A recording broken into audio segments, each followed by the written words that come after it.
later mo padà link iṣẹ́ Al-Amin lọ́dọ̀ wọn masha Allah mo sì kí lọ́dọ̀ wọn mo sì gbádùn rẹ̀ alhamdulillah àwọn náà sì gbádùn rẹ̀ masha Allah kọ́lọ̀ sáré kan rí wọn dọ̀rọ̀ àwọn abúnásì lọ́bẹ̀ sáwájú wa ṣẹgbọ́n so nígbà tí mi wá débẹ̀ èmi ti wà ní Kánò mo ti sẹ́bì sí Kánò tọ́ bọ̀ kí ló dé tí ìpadà wá mú fùkẹ́ ìfẹ̀ká lókètì sí Kaduna mo padà rí pé kíláàsì Sheikh Al-Amin ìjọ kan náà ní níjọ́ Saturday ẹ̀kan náà ní kíláàsì wọn lọ́sẹ̀ kìí ṣojoojúmọ́ tí Sheikh Al-Amin sì lé inú gbọ́ líle pé wọ́n lé ní pé adab gbogbo nǹkan lè tó òfin yípo ó sì padà wá wúlò ó wúlò òfin alákọ̀ọ́kọ́ ò ní pé tó bá wá sí kíláàsì rẹ̀ aago 9 àárọ̀ ni ó bẹ̀rẹ̀ tó bá ti ṣe 9:01 ó bá máa bọ̀ wá láti Kọ̀tọ̀ngúra ó lọ kíláàsì náà máa lọlé ìkejì òun ni wípé tó bá ti wọnú street rẹ̀ báyìí tó fi wọ̀dọ̀ rẹ̀ báyìí ó gbọ́dọ̀ sọ èdè mi àfèdè Lárúbáwá tí ọ̀dọ̀ àfáàní ẹ ti wọ street báyìí láti street ọgbọ̀dọ̀ tó wọ́n fi lè ká ọ àríná sọ fún tọ̀ wọ́n wà lè kí ó má tó bá tún ti wà ń bẹ́ẹ̀ tó bá fi lè mísì kíláàsì lẹ́ẹ̀mẹ́ta ó gbọ́dọ̀ wá mọ́ aládé ilé ìtọ̀ àbọ̀tẹ́yìn bá Sheikh Al-Amin masha Allah ó mọ̀ kó ráfà kí ó bẹ̀ẹ̀dẹ̀ tíra bẹ̀ àwọn tíra gidi sẹ́mà ló àwọn náà ti mọ́ tíra àwọn gbàtà jẹ́ àwọn masha Allah nǹkan kọ́lọ̀ máa ṣàlẹ̀ fún orí wọn sọ̀pá àgbádìí sí wa so impression táwọn èèyàn máa ní òní wípé bóyá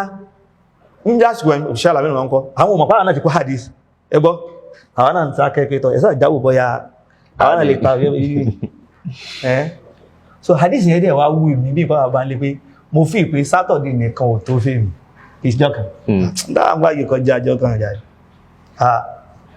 so bàbá ti wá dé a wá ti lọ láti Kánò láti ìjọ Friday láti rọ̀lẹ́ mo ti ṣe Kánò èmi àtàwọn ikú àkàlà jọ lọ èmi Abu Malik àtàwọn tọ́ a lọ súnbì kan àwọ̀lẹ̀ àwọ̀tá fi bá ní 9 ọ wá díjọ́ kan a wà ní Kánò àwa wo mọ́tò tí níjọ́ Friday lẹ́ẹ̀kan àwa wo owó mọ́tò àwa bí táti yà rí pé sáà ní lọ kíláàsì lórí nígbàtá fi rówó ó ti dágó 8 alẹ́ a lè gbéra mọ́ ìgbà yẹn la wá decide pé ká gbéra láàárọ̀ ọjọ́ Saturday náà bóyá sì lè bá 9 agbéra adépáàkì àtàgbé mọ́tò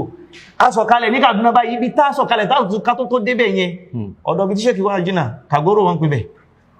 àṣà tó gbọ́ mọ́tò eré gidi eré torí ṣàdásà dé ẹ̀ báyìí bẹ́ẹ̀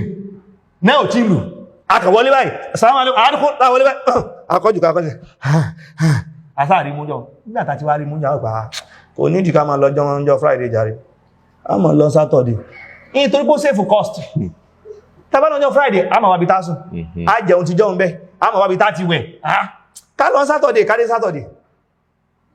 a máa sọ fún Sheikh pé a dé kalẹ̀ mọ́ bó ṣe yíwọ́ ọjọ́ kan gẹ̀ẹ́sì mọ́tò wà láńgbé lọ́dá púpọ̀ sí yíwọ́ adébẹ̀dé 9:30 Allah àti sáré torí mọ́tò wò fast pé ọgbẹ́ni pọ́pọ́sì adébẹ̀dé ráì ṣẹ́rí bá ṣe àti mọ̀ pé ó ti yíwọ́ lónìí but a fẹ́ try gbà wàhálà yìí láti Kánò ṣẹ́rí bá sọ pé assalamu alaikum alaikum assalam tọ́lá an adkhul ṣẹ́kẹ́ wọlé ní kayfa tadkhul wọ́bù pé à sẹ́mà mímọ̀ pé tadkhul ṣẹ́kẹ́ àwọn sí ilé tó wọ́n sọ ike tadkhul ẹni bá ní pé Sheikh wallahi al'an nazalna min Kano ìsìn ìlàdé láti Kano pé Kano láti ń bọ̀ wọn ni fakana madha and so what sẹ́yìn nazalna min Kano tó fakana madha